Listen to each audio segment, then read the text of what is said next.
there's a lot of things when it comes to be competitive. I'll ask most business owners that I'm mentoring, I'll say, what's your competitive edge? And they normally will say to me, it's my product. Problem with that is I can come up with another product that's similar, if not different, or the same, and then compete against you in business. Then they'll say to me, oh, look, it's my price. My price is my competitive edge. Problem with that is I can then come up with another price point and then just go and undercut you if that's the way that I want to run a business. So your competitive edge has to be your people. Has to be your people, has to be your staff, has to be you as the business owner, because that's the one thing that your competitors don't have, is they don't have your people. Now, if you want to know the secret to success in business, this is extremely deep. For the people that have not heard me before, I am like a Zen master when it comes to the intellectual stuff that comes out of my mouth, just giving you the heads up on that. If you want to succeed in business, the only thing that you need to do is make sure you don't suck as much as your competitor. That's about it, really. So they've always got to suck more than you. If they don't, there's your problem. So it's not about hitting this whole level of excellence, because we're never going to get there in business if you're really honest about the whole thing, because the thing's moving all the time. It's just being better than our competitors. So we need to know what they're doing, and we need to know where they're sucking, and we need to make sure that we're not sucking in the same part. So when your customers come to your business, have anything to do with your business, your customers want you to have, and your staff, they want you to turn up to work with one thing. Do you want to know what it is? I'm going to tell you. Gas. They want you to have gas every time you come to work. So you've got permission now. Gas, and I'm going to keep this nice, is they want you to give us stuff. That's what they want. Can everyone in this room put yourself in the consumer mindset? Because you are consumers every single day when you leave your work. There's nothing worse than having someone not care. Recently I did a staff training with a trampoline place, you know, those ones where you send your kids there, they break their arms, stuff like that. And he wanted me to come in and train his staff for an evening. Oldest staff member was 19. I'll tell you where this is where he's going to show you where the problem is. So when and if you've got young staff, this will show you what the problem is. When I spoke to, I said to them, how many people here have had a great experience in customer service lately? Yeah, okay. What's the last time you had bad customer service? You know, the problem with the younger generation, they've never experienced fantastic service, so they've got no level to go from. So grunting is not part of good service. What we've all got to do when it comes to, and this is all I'm going to talk about today, and this is the reason I'm talking about it, we've got to actually set our own baseline in business. What is acceptable, what is not acceptable.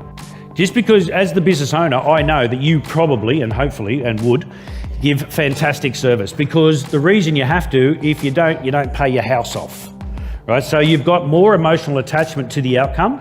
So you're always going to give better service and do a better job than any of your employees, because they don't have that baggage that you've got, good baggage. So what we've got to do is actually set a baseline. Most people in business never set. We employ staff, and I never read a resume, because it's if you're going to say, I really suck at customer service on your resume, right? You're going to tell me what you think I need to hear. And we look at people's resumes, great at customer service. Awesome, come and look after my customers.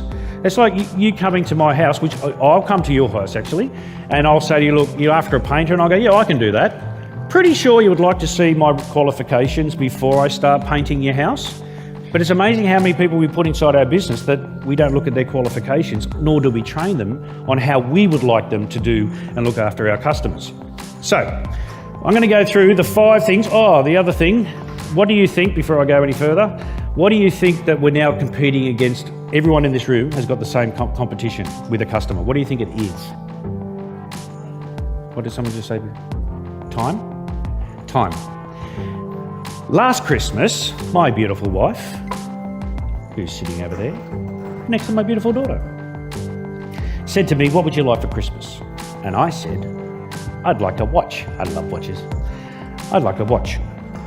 She gets off of the lounge, she goes over to her laptop in the kitchen and starts looking. I'm thinking, sweet, getting a watch. Still watch TV.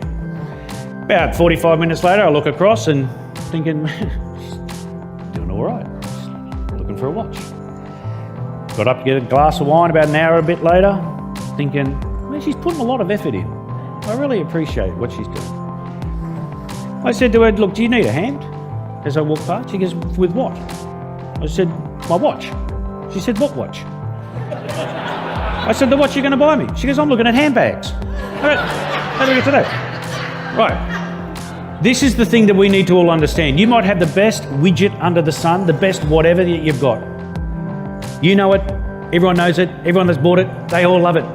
Problem is, anyone that's potentially going to come and find your business, they've got other stuff that they're going to get done by the bright and shiny thing. So there's got to be something there that's tangible. You don't have to have the best business, but if you've got the best experience and best customer service, which are all intertwined, you can't separate experience and have shit house service, they've got to be the same.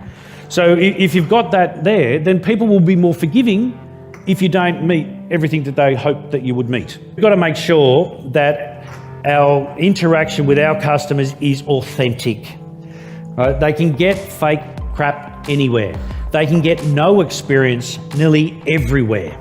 So the minute that you give them a fantastic experience, you've got a customer for a long time. Your job then comes back to the first thing we spoke about, is make sure you're consistent with it. And if you train your staff correctly, and that this is now a non-negotiable, this is all above and sits above our baseline. This is all the things that we want our customers to do. That's all we want, our staff to do. And this is what we want to give our customers. Could be one of them, could be all of them. If we do that, then we're going to get people to come back. And the one thing that will happen, as we spoke about before, is we then created a fan.